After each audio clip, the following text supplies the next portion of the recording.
DJ Event Planner will change the way you manage and run your business. Streamline all of your procedures and software into one easy-to-manage system. DJ Event Planner, the ultimate online planning tool.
Nice.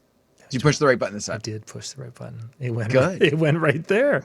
It Nice. was like wow, there wasn't this 4-second delay. People wonder, like, are we swearing or something? Because there's this 4-second delay. No. But no, it's not. We're telling a really boring story. Okay. Yeah, we are, but it's okay. Oh my goodness. All right. So on that note, thank you very much for coming in, joining us on your Monday evening. It's going to be an interesting topic tonight. All right. If you did not look at the little like title below and you just say, hey, John shared something, I'm going to go like be a part of it. Or it's Monday night and it's 10 o'clock Eastern and you're like, I got to be there. You are our favorites, but if we have favorites, but besides that, we are talking about why don't people respect the DJ and just how might we be able to fix it? I don't know. And it's really kind of jumped out for those who watched a couple of weeks ago where Bill Herman had his video where he was in that room that wasn't that great and put the DJ in a corner. We've heard the story a million times. Or you've got, the photographer who's throwing their gear in there, or the videographer who's coming in there and just starts plugging into your stuff because, well, why can't they? Mm-hmm. These are all certain situations and such.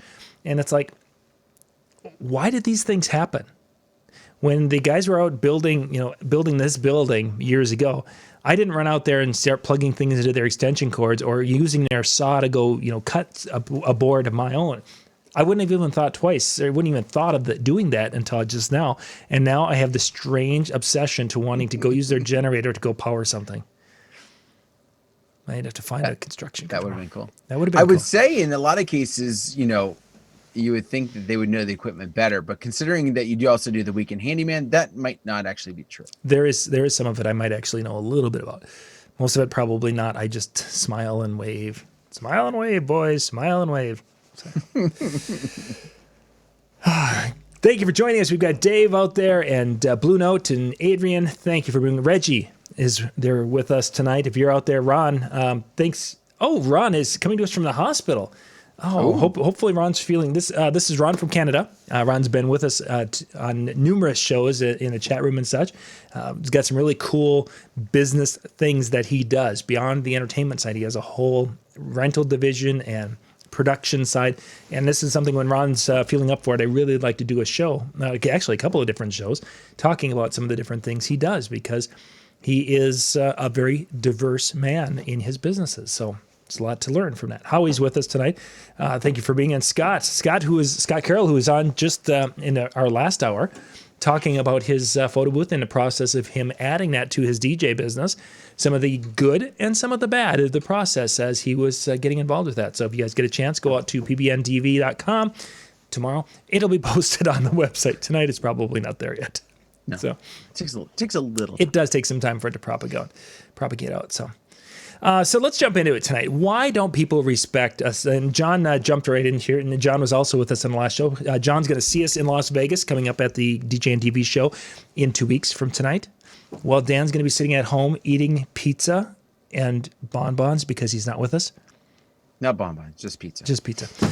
John will be with us out there in Vegas. David will, Scott will, Howie will. Goodness, a lot of great folks will be out there. Blazin, thank you for joining us tonight. So it's gonna be a lot of fun. But John mentions we're not recognized as musical talent. And John, that was actually kind of a direction I wanted to go in a discussion early on. Is that not only I don't think are we recognized as musical talent, but I question if the average person views a DJ as a professional. In a realm of any realm. And I say that because my children had a snow days this past weekend. And what did they do? There was a high school kid. The other school down the road here, they had their snow days 2 weeks ago. They had the janitor. And a janitor doesn't DJ except he does the school dances. He doesn't have any gear. It's the stuff that they pull out. He brings in his computer, plugs it in, and he's the DJ. Is it one of those things that people see enough of this and they've just gotten to the point where they think that, a DJ is kind of like somebody who, maybe even lawnmowers get more respect from people this day and age because they're landscaping maintenance or whatever. How did we get to this point? I'd be curious to see if we go back and analyze this, say 15, 20 years ago. Were some of these feelings identical to what we're seeing now? Because I feel like in some ways it's gotten maybe worse in the lack of respect area, because with everything being digital, with everything being, whether it's iTunes or Spotify, or there's 8,000 different types of apps available for just your phone, let alone anything else, people have this sense that they can be a DJ because I've got all the stuff I need. I have an app that allows me to press play. I've got music that's going to play from it. I can do it. Where, 20 years ago, we weren't digital yet for the most part. I think any of us really were at that point. And so there was a little bit more of a step. You might have a CD deck, right? And oh my gosh, I might have to actually have two, because I can't play back-to-back songs. Otherwise there's a big gap in the middle. So I think there was just kind of that mentality where things have kind of progressed in a different realm because it's become easier to do it, that the janitor could walk up on stage and do it. Thinking back to when we first started, many of us had home type equipment that we used, whether it's home CD players or home turntables or home gear. Probably 2/3 of the DJs at one time were using Sony CD players because that's what was out there. They were cheap or fairly reliable and fairly inexpensive. Today, you look at it, and there's a lot of people who are out there, and they're talking about it in the chat room, taking their laptop, plugging it into a powered speaker that they bought at Walmart type of thing or at Sam's Club, and they're a DJ. It's interesting because we're using home units today or home gear today, and people have looked at that and they're like, that doesn't mean anything. And I think a lot of it's because of the technology you were referring to, Dan. Whereas 30 years ago, I was using home gear, and yet there was this stigma, or that people had more respect that, oh my gosh, this is the DJ. We got to make sure that they have their space and they have what they need and they can do. We had that back then to a level. Not everywhere, obviously, because there were some venues I went into that had this hard on for a band, and they would look at me and they think I'm the worst thing in the world. That's right. But I think it was more than just the home unit, because most likely you probably weren't using one piece of home unit. You were using multiple. Exactly. And even the home units weren't necessarily easily attainable to the average person. That's true. There was a substantial, you were talking $250 for a single CD player when our first ones we bought. And so I think in that aspect, there would be people that just didn't have that same type of access. It wasn't readily available. If they had one, it was obviously a major investment. And so they would recognize that investment in a different light, where now a lot of the tools that we use are the same. They don't look at controllers, but a lot of the tools that we use tend to be the same thing that they have. I mean, the average person has some sort of tablet or computer at their disposal.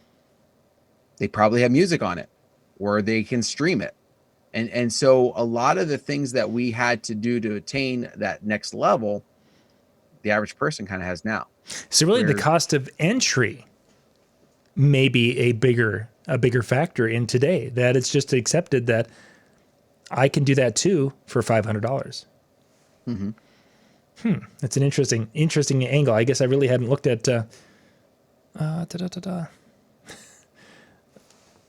You've received 100 messages today on Restream chat. Tweet about it. Okay, whatever. The easy entry with the music side of it is where I was kind of thinking, but really that cost of entry, there might have been more respect just because of how much money we had invested at that time compared to today's dollars. That was that $350 speaker, a non-powered $350 speaker back in 1989 is, what would that be today? Probably a $800 speaker, very possibly. Interesting. I hadn't thought about it from the cost of an investment, because I was looking at the knowledge base. And is it because there is so much information out there? And if somebody wanted to, I'm going to DJ my cousin's wedding, they can go watch 3 or 4 hours of how to be a wedding DJ YouTube videos, and the education's there. So the knowledge isn't as, it's easier to come by to a point. But I don't think the knowledge being easier to come by makes the lack of respect. I think that's what gives some people a little more confidence to decide that I'm going to go into this, that I'm going to make money off of it, whether it's $50 or whether it's $1,000. The education being there gives them that confidence to be able to do so. But I think the lack of respect still comes into the play of that easily attainable, that easy for anybody to jump into. And I mean, it doesn't take long for you to even just search online and see, if you look at venues, you can actually see photos oftentimes of weddings that happen there or events that happen there. And you see the DJ in the background and your jaw just drops because of the lack of respect they have for themselves. So there was, let's go to the next area, appearance. Whether it's appearance of their personal, their grooming habits, their dress, their attire, what have you, how they carry themselves, or the appearance of their system and their gear and the tools that they use. Does that matter? And the reason I say that is because I look back at what we were wearing in the 80s, late 80s and early 90s. Black jeans were a common thing at weddings. It was the idea is that the DJ would have to go and set up. You're setting up in a VFW that might have nails and hooks and everything else, and you wanted something that was durable enough to wear. So there was numerous times, and the idea of going and setting up and then changing, you'd go put a shirt on, and that was pretty much the extent of your changing for a number of years. Is the look part of that equation? And if so, why is it? Because even today, we probably look better than what we looked 30 years ago, 20 years ago. I think the look definitely factors in. But what I find interesting is what is acceptable or what is almost kind of thought of as the look that we should have. And yet they don't require the same thing from a photographer, from a videographer. I mean, there's a lot of times, I'm seeing, and they're coming in I've seen everything from a button down and jeans at what is maybe not black tie, but at least an acceptable suit, is the event. And that's the way everybody's attired. And yet they're coming in a different, and you don't see that same stigma with some of those other vendors coming in like that. And so I do find it kind of slightly funny to see that difference of what's acceptable for us versus then. But I also feel like, comparing it to 30 years ago, nobody was doing something different. I shouldn't say nobody was, but there was very few people that were making that difference. So you talked about, it's commonplace for us to be in black jeans and a t-shirt or and then we go and we change a shirt after setup. And yet now, because there are enough that have kind of stepped it up, those of us that are in the know and those of us that kind of take a little more pride in us recognize that that's not good enough. But because some people are still doing that, I think that's why it gets frowned upon, because there is a difference. There is another level of ones that are out there that are dressing stylish, whether that's super formal or whether that's, cutting trends. So let's take dressing nicely, looking the part, being professional, meeting with the clients, all these little things that would make you stand out more than that didn't exist 20 years ago. Bill Herman's a prime example of that. He will dress nice at the events. He dresses, he wears a jacket and such when he goes and does his site visits. If there's a person who would fit and such that idea of why he should have the respect of a venue as an example, it would be Bill, because most people, if they're doing a site visit at all, they're probably coming in, maybe a company polo and jeans type of thing. And yet, he still has struggles with times where he's put in that corner by the venue because this is how we do it all the time. So I wonder if the venues are just a DJ is a DJ, and it doesn't matter if it's a Bill Herman or if it doesn't matter if it's, Billy Bob Joe. A DJ is a DJ for a lot of venues. Mm-hmm. Well, I think it's kind of a twofold in that. Okay, so we might respect him a little bit. We might have a different viewpoint of what he has, but conversations had not been made potentially prior to say, okay, this is not the go. This is not the route. This is what we've always done. Mm-hmm. Also, is that a lack of respect for the DJ, or is that just pure ignorance on the venue? I think there's a fine line between lack of respect and not for the DJ, but for DJs in general, because we're being lumped, everyone's being lumped in the thing. And then, of course, being that ignorant or uneducated.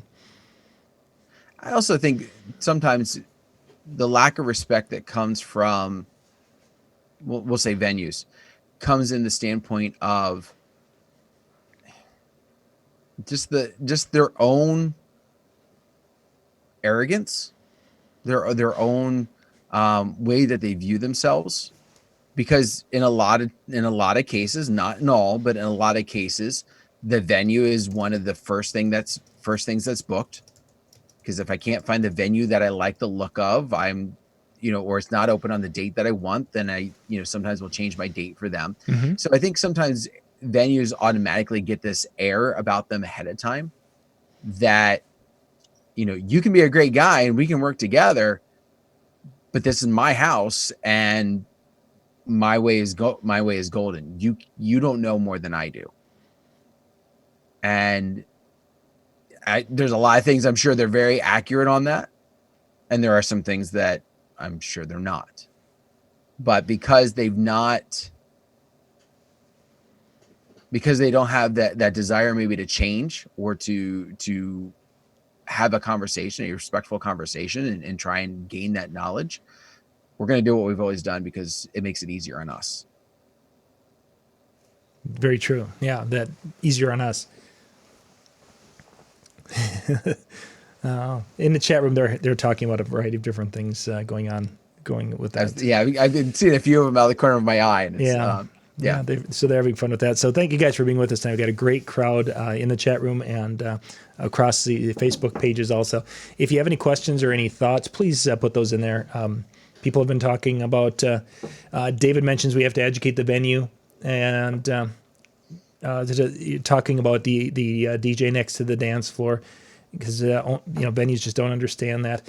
I think that's one of those things that I've had that discussion with some venues, and we've talked about that, and it was like, oh, that does make a lot of sense. Presenting it from a standpoint is that when they're on their dance floor and the dance floor is close to where the tables are and it's close to where the bar is, people will make that same kind of a triangular thing like they do in a kitchen: refrigerator, stove, sink. You want to have that similar thing. They're like, yeah, that's a great idea, but that's not how we do it here. So let's talk about DJ attitude when it comes to situations, and I don't want to pick on Dave, but that's something that we jump to right away is trying to educate those who we're working with. And you see DJs, I love it when I've got newer DJs or DJs, less experienced DJs in my market who put up the 10 things to ask your DJ list, or reasons why you should hire a DJ instead of whatever it is. Those types of you see this on they read somewhere that your blog will help your SEO and you need to write articles. And what's the first article that they write? It's always that article. That whole I'm an expert and you're going to learn from me type of mentality. We as DJs sometimes exuberate that idea and concept around venues or other vendors in the wedding world, which of course sometimes doesn't go over too well. No, you don't. It's a fine line between an education and being cocky, because in the same respect, if I decide that I'm going to go in and I'm going to have this conversation with the venue may not want to have that conversation. So at what point are you now crossing a line with them? And a lot of times you get this, and again, nothing against you, Day. I mean, we've talked and everything else, so please don't take it. I'm talking to you, but it's your situation, so we're just going to use it. There's this idea of I've got to educate them, and so because I know what's right, I'm going to go in and I'm going to tell them what's right, and suddenly they're going to listen to me and pay attention to me. And I really think that there needs to become a different note. First off, too many DJs decide that they're going to do this the day of the event. Yep. And I don't care what the venue is. Very few that I know of, at least, will let you walk in the day of the event and go, you know what, that's not going to work. Let's move this around, because their tables are already set, the linens are already put on. A lot of times the silver. So now you're talking about potentially moving tables and everything else just so that your spot can be moved. If it's a conversation that you need to have, then it's a conversation that you need to open up and talk with in advance. Get that floor plan, get an idea of what's going on, and just say it, and just open up the conversation as such of, listen, I'd love to talk with you about this. I have some opinions. I'd love to hear your thoughts. Is there a reason why the floor plan is the way it is? You start asking questions, and that then gets a little bit better. You start talking to them, and they're going to tune you out. Very quickly. They're going to think of you as they have with the 5 other DJs who told them this exact same thing, and then went in and looked like junk and didn't know how to handle room and everything else. I mean, that's the other thing is, we know what we're going to go say to them. We don't know what the person who, 2 weeks ago maybe said the same thing, and then how they performed or how they acted. I mean, that's the other thing. If you go in with this attitude of, I'm going to educate them, but the person who did it went in, you're stupid. You don't understand what you're doing. You're putting me in this corner. And then the night of, it was, train wrecks and, no MC skills and complete amateur behavior. Yep. Orange extension cords hanging out in the middle of every picture because they were in the middle of the room instead of the corner. Yeah. And so, there's all those extra pieces that I think really just kind of just set them apart and put them in a different light, or puts them maybe negative towards the person who comes in to talk to them as opposed to talk with them. Talk with them. Mm-hmm. That bridges ask questions. That bridges to my one of my solution options for this. And for some of you, I'm going to actually recommend a book, and some of you probably have read the book. If not, I'm sure you've heard of the book. Is an old book from 1936 from Dale Carnegie. The book is called How to Win Friends and Influence People. Now, this particular book is we refer to it a lot when we're in our private conversations with different things, because generally when one of my friends is being kind of a hard case and is being kind of a jerk, it's like, oh, so this must be your version of the How to Win Friends and Influence People in a negative way. If you haven't read the book, it is dated, but there are so many key things about relationships and the concept of how to engage with people in a way that's not going to be off-putting. And I think that's what Dan's described, a lot of off-putting nature that we as DJs sometimes have with other vendors, specifically venues. Yeah, it's dated. There's some cute there's things in there you'll chuckle about of how they do that, but it helps to prime the pump to kind of learn a little bit about how you should be thinking more when it comes to having those engagements. And then probably the other side I would recommend is when you're going to these things, walking in of how you can serve them. It isn't how they can serve you. It's how I can serve you as the venue owner to help the venue be more successful. Putting everything in that perspective. If the entertainment is here and the dance floor is there, the guests are going to have more fun and they're going to be buying more drinks, which is more money for the venue. Whatever. There's ways to put it in a way of helping the venue win. Because and we're going to go back to a Zig Ziglar thing, which I think Randy Bartlett talked about 2 or 3 weeks ago, is the whole concept of if you help enough other people get what they want or enough other people win, then they're going to help you win in the long run. And I think that's something that we sometimes forget because it's too easy for us to have this me world. What's in it for me? And the opposite attitude is so refreshing and different for most people. They're like, wow, this Dan Carpenter guy, he's pretty cool. He was interested in how to make our job easier. No one says that. They're always demanding. These DJs demand, and so. You also have to, if you want to get respect, you got to give respect. True. While we're on the solution, I mean, we're not going to solve world's problems tonight, but, I keep going back. If you don't know what happened the week before, I mean, with most certainty, now I'm sure there are exceptions, but you don't know what happened the week before and how things went. So the first thing you're going to do is kill them with kindness and open up those doors and have that conversation. And again, the more you can ask questions, the more you can and not ask questions in a condescending manner of, why would you put the DJ in over there? That's stupid. Like that's not the question you're asking. Yeah, exactly. Okay? What goes into making your floor plan, and why, I'm okay. So if we're going to work in through elements. Tell me about your floor plan. This looks really unique. Can you kind of walk me through the flow of the day?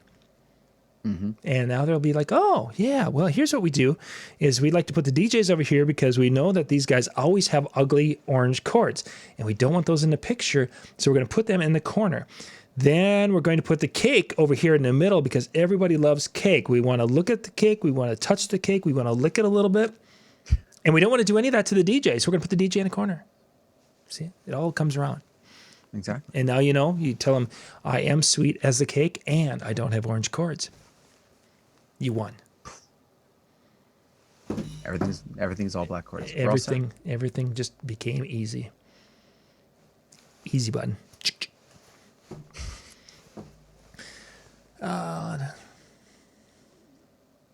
Photographers and videographers are slightly different than venues at times because I've worked with some photographers that have just been not looking out for the best interest of the couple. And generally the venue, most of the time, management at a venue is looking out or putting on a really, really good front if they're not. But you get the feel that they're interested in the success of the event for the couple. The number of times I've had photographers who have been grumpy and people are like, oh, that person's on he's just must not have gotten any sleep last night or is hungover or whatever it is. There were a couple of photographers in our area that were known for that back in the 90s, that they were just grumpy. Come wedding day, they were just these, rah, rah, rah. They took great pictures, but they were just drill sergeant grumpy type area. Yes, the giving respect in such photographers, I think in some ways, because with videographers and photographers, it's giving, again, how can I serve you to help you get better? I'm going to be communicating with them, talking about what I'm going to do with my lighting that will not interfere with them and how I want to position or where I'm going to be bringing them in, and that communication. I think that goes a long way with that particular, but it doesn't go that way. There's just some that have this chip on their shoulder. And I had one of them this past summer who just had a chip on her shoulder, and there wasn't anything that I could say or do that was going to take that chip off. I was just basically, it was her itinerary, and we were going to go through her itinerary and do things her way. And it's like, cool. just let me know, and I can help you make announcements. I can get people where you need them to be. I can plan things so that they're not going to be tied up over here if you need them over there. Yeah, I'll grab them when I want them. Well, okay. But I could help you in so many ways. It's just to make it a lot smoother for you to, yeah, it wasn't going to happen. So who knows? When it comes to videographers and photographers, I find that first off, I'm very lucky. I'm very, very lucky. The ones that I've worked with, especially more recently, I've gotten a pleasure to work with some top-notch crew. Unfortunately, not as many videographers as I'd like, but at least the photographers. Where I find that I have the biggest difficulty with photographers is my first go around with them. Like, I'll reach out to them, I'll communicate with them ahead of time, I'll send them a copy of the timeline so that they see what matches up mine with theirs. And, you know, I had that open communication ahead of time, but they come in and it's still that, like, you know, I don't really know you from Adam, so I'm going to assume you're going to do what every other DJ's done to me. Right. So I'm going to take control and I'm going to do this. And I don't care. I don't care what you tell me. I'm going to do what I want to do. Second go around working with them, completely different situation. Hey, Dan, how's it going? It's good seeing you again. I haven't worked with you in, you know, a couple months. It's great. We have an opportunity to do it again. And so it's just like, once you've gotten an opportunity to prove yourself that you're not going to be like every other person, that's when it happens. Unfortunately, we're not given the benefit of the doubt. Now, the one problem that I see, and I don't think it was put in the chat room, it is when it comes to their stuff, when it comes to their gear. And as I think about like them placing, and I'm talking about like their bags, I'm not talking about lights that they need for pictures or whatever. But the one thing that I feel, I don't think it's out of disrespect. I think it's out of, they don't think there's anything wrong with it. Mm-hmm. And that's placing those bags, you know, behind your stuff or back by your stuff. They don't want to put it in some corner where potentially the bag could get picked up and walked off. For sure. Okay. Like on chairs on the other side of the room. What was that? Like chairs on the other side of the room. Exactly. So instead, they put it behind you because who's going to be in their spot most of the night? Us. You. So it gives them an opportunity to kind of safety guard it, if you will. Mm-hmm. And then here's the funny thing also. I've noticed a lot of photographers don't necessarily take pictures our direction. Yep. You know, the ones that are third party, you know, they're not tied to your DJ company. They're not taking a lot of pictures your direction. So they place their bag in a place that they know they're not going to be taking a ton of pictures. So Yep. It's not going to accidentally be in the background because it was against the wall over there. And now, crap, I've got to Photoshop my stuff out. No, it's behind your table or behind you against the wall. So your stuff is blocking it and they're not really shooting it in that direction. So, you know, there's a lot of things I think that go into it, but I think I want to give some of them the benefit of the doubt that it's not like, well, I don't care about the DJ. So if his stuff looks bad, I'm just going to put it down. I think it's, you know, this is actually not a bad spot to put it because there's somebody always there. It's blocked by the table, even though it might make our stuff look like crap to somebody that's walking by. See, now Gus mentions, of course, the promo pic from the photographer is worth being nice to them. I don't find being grumpy with anybody at an event is conducive to my own mental health, for lack of a better way. You know, just to being that animosity that a person would now. Being nice to them is just something that is kind of like giving that respect before it's earned. Is the kind of the way I've approached things, and it's kind of like when we used to go hunting and we would do a party hunt where you had the kids and the adults, you know, basically anybody who's old enough to go through gun training. And it was like this one thing that the old guys just assumed everybody could shoot and everybody could do this. So they would put people in spots where they would have to actually have some skill in shooting. They just assumed because you were there, you had skill. And that's kind of the way I look at weddings, is that I'm assuming because you're there, you have skill and you are worthy of my respect because you are here. And it's not like it becomes you're wearing sandals instead of wearing dress shoes and you're, you know, whatever. No, that's not, but it just becomes this thing once in a while. And it's really, really a disappointing thing. And if I ever get to the point where I feel like I have to pretend to be nice with another vendor, Obviously, if they kind of crap all over you, that's a different story. But I mean, if you just out of the box, it's like, oh, I'm seeing you for the first time. I've never met you before. I know nothing about you, and I've got to pretend to be nice. It's probably time to wrap up the DJ side of things.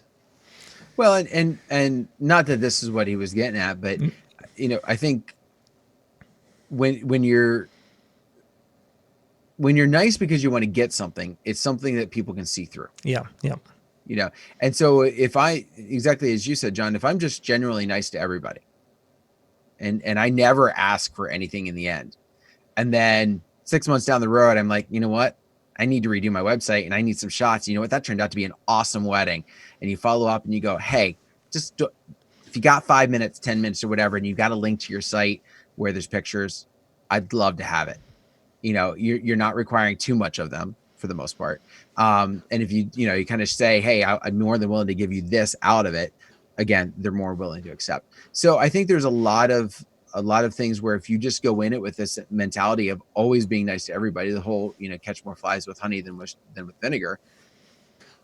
And especially if you just do it that's the kindness of your heart, it's going to come across a lot more genuine no matter what. Exactly. And that genuineness, I think, really stands out when you're working in situations like that, especially as the stress level builds, as you're getting closer to the time of the guests arriving and you've got the introductions to do and you've got all these things that are happening. And that stress, if you aren't genuine and enjoying what you're doing and loving the people that you're serving, it comes out, and then you end up sounding like Jimmy has sounded for the last 15 minutes on the chat room, for those of you who are following it.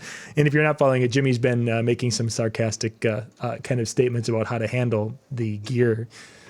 That's not how he does it, but that's the kind of things that if you don't have that genuine servant heart when it comes to this, you can start to find yourself going down that road.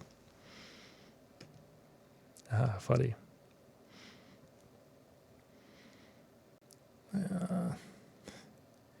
I don't know what this person on Facebook. I don't know who what they're saying there.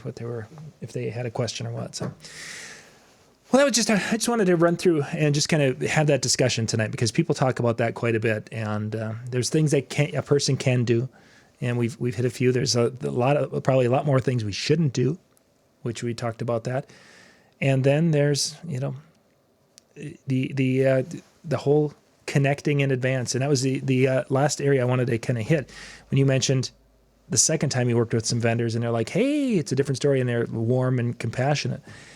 I wonder if a person would take that time ahead of time the first time, is we talk to the bride and it's like, hey, who's your photographer? Who's your videographer? Great. And then we reach out and have those conversations in advance. Say, hey, I'm John. I'm going to be performing at the wedding this weekend. I just wanted to introduce myself and let you know that, if there's anything you need that I can help you with, when we're doing some of the special things, I'm going to, is it okay if I come and reach out to you and give you some heads up and such, 15, 20 minutes ahead of time, where from the different things the bride wants. Conversations like that in advance could be the difference maker for a lot of situations. Mm-hmm. I think in some aspect, it always depends upon who it is, but even doing that, sometimes they're still guarded. I would say, because they're probably like, okay, so what do they want from me? Yeah. What do they want? And keep in mind, like tonight's show, even though we offered some potential solutions, this is not anything that's going to be a cure-all. I get far more respect the second time I go around than the first. And it's no matter what I've talked to or how I've set it up, or even I would say sometimes where I've worked with a couple who's seen me at another wedding, they're fine, but their vendors, even if they've talked me up to their vendors or whatever, it's still been a different situation than the next time I've worked with them for whatever might be the case. And Gus mentioned, of course, not the end goal of getting something from them, but and Gus, I'm glad you did put that out there. Gus has been with us on our chats a long time. Gus is a great guy, but it's a discussion. There's always some people who, he mentions it more tongue in cheek when he said that being nice to them to get the pictures, but there are people out there who haven't thought through that.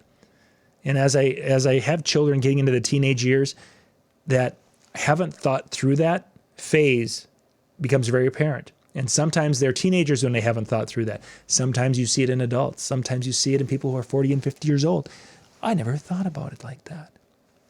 So, so good. I'm glad you put that in there. I guess we could discuss that. But yeah, that's not, as Gus said, that's not the reason, the end all be all for his actions or inactions is to get something. It's the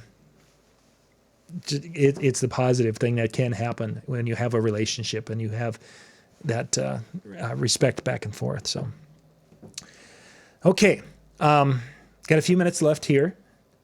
So we've got the full schedule is up. I think it's our final schedule. And I say it that way is because tomorrow morning at about 9 o'clock Central, the show program for our Photo Booth Expo and Disc Jockey DJNTV show is going to press. So after like 9 o'clock tomorrow morning, everything is set. Nothing can be changed. And it's going to be awesome. Absolutely. Can't be changed. Not going to change. Shouldn't be changed. We've done a lot of changing in the last 10 days. I think WordPress keeps track of all the different versions every time I save a new version of the web page. And I bet you there's 45 or 50 changes that have happened in the last like 6-7 days. But yeah, we'll be in Las Vegas. For those of you who have not heard, DJNTV is having our first convention in Las Vegas as part of Photo Booth Expo. So it'll be Photo Booth Expo over here, DJNTV over here. And we're going to have a combined networking room. We're going to have some combined parties and such going on, combined exhibit hall, but 2 separate educational tracks. I just checked airfare from Minneapolis. Airfare has not gone up because we are still in that February timeframe. And with, as much as I hate to say it, with people being a little sketchy with flying or concerned about flying, I don't know if we're going to see airfare jump up for another few days yet. So if you are thinking about going to Vegas, check it out and check the event out. Airfare from Minneapolis was $112 round trip. So I could go, my backpack, I could fly to Vegas, live out of my backpack for a few days. I could go buy clothing and not have to, for the $50 or $60 it costs to get I could go buy those 3 Vegas t-shirts for $10. I could go buy 3 of those. I could wash my socks in a sink. I think I could do the whole Vegas experience for under $500. Just as much as we love you, John, do the laundry. Not or good. Bring the fresh clothes. I'll bring fresh clothes because I did splurge and do the check bag. But so airfare still very reasonable. If you guys are, some people, I've had people calling, they're like, hey, we want to go, but do we have to buy the full pass or can we come down? It's like, yeah, you can come get the exhibit hall pass.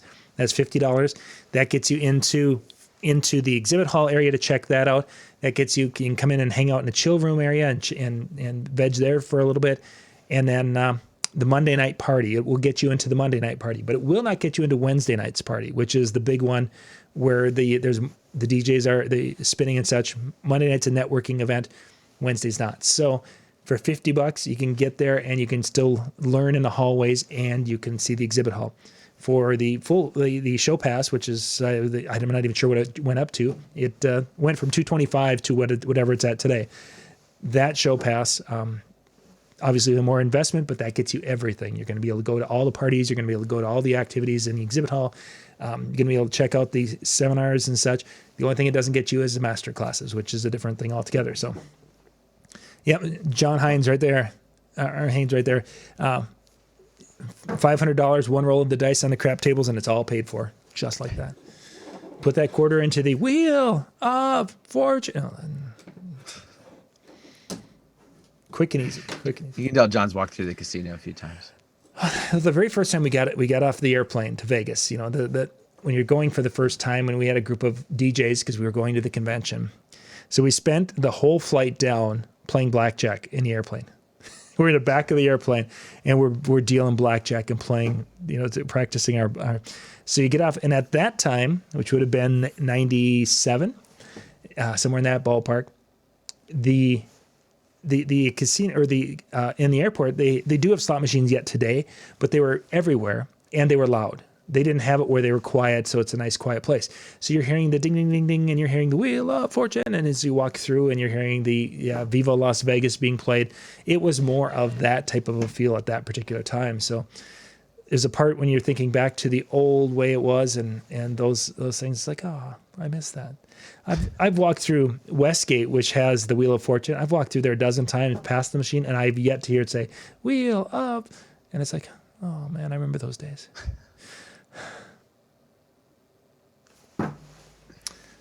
Alrighty. So anyway, DJNTV.com/show. That will get you to the page. Check it out. See the full schedule. There has been some changes, of course. One of which is our friend Jason Jones, who was a DJNTV personality for a number of years. He was going to be speaking. Kind of one of his last times to come back into the DJ world, as he's been doing coaching. Jason's wife has stage 4 cancer, and she is very ill. And Jason won't be able to go. So what we're doing on Wednesday is we're actually doing a fundraiser. Bill is doing a masterclass, and all the proceeds from that masterclass are going to go to Jason and Kelly to help them offset the different costs and such. Jason hasn't been able to work as much because of being at home with the children and with Kelly as things have progressed. So that's going to be on. You're going to hear more about that this week. Bill's been sharing information on that. If you want to go out and check out the portal for making a donation, all the monies that are coming in are going right to Jason and Kelly, and we have that at djntv.com/Jason. That's a direct link to, it's actually the Disc Jockey News PayPal account, and anything that comes into that via that portal gets sent over to Jason and Kelly for that. And for people who are going to be there with us, if you donate $100, it's an educational expense, so you can write it off on your taxes. That'll get you into Bill Herman's seminar, so you can be part of that.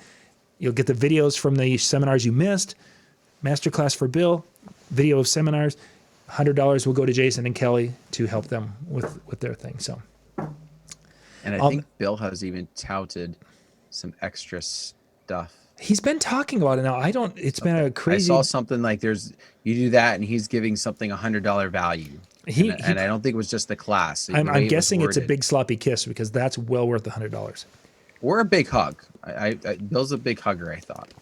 He is that too, but not everybody gets the big sloppy kiss, but when you get one. And when you pay $100 in Vegas, it's legal. Okay.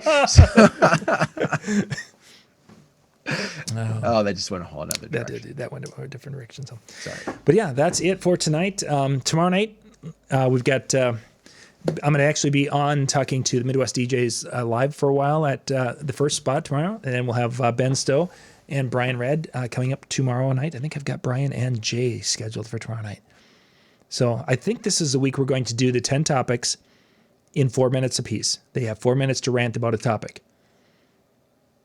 How did that work the last time? Worked actually really well, because they had the 4-minute counter. They could see it. Oh, okay. And tick, tick, tick, tick, tick, tick, tick, and Jay would take that thing right down to the edge. And maybe a couple times he's over.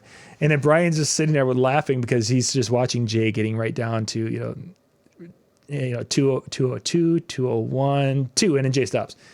And then, of course, Brian starts chuckling, and he's like, oh, he just doesn't leave any extra time at all, does he? No, he doesn't. So yeah, it's entertaining stuff, and we'll be buzzing through a lot of topics tomorrow night. Good deal. Well, on that note, I guess it's time that we go ahead and finally wrap it up tonight. A lot of great things talked about tonight. Hopefully it gave you some ideas or some things to think about. If you hadn't already, go for it. Run with it. Get that respect, but earn it, not demand it. So on that note, thank you very much for being a part of us on your Monday evening. We'll be back here next Monday. Another great night, another great topic. Who knows what it'll be? We'll find out. Have a good one. Good night, everybody. Bye.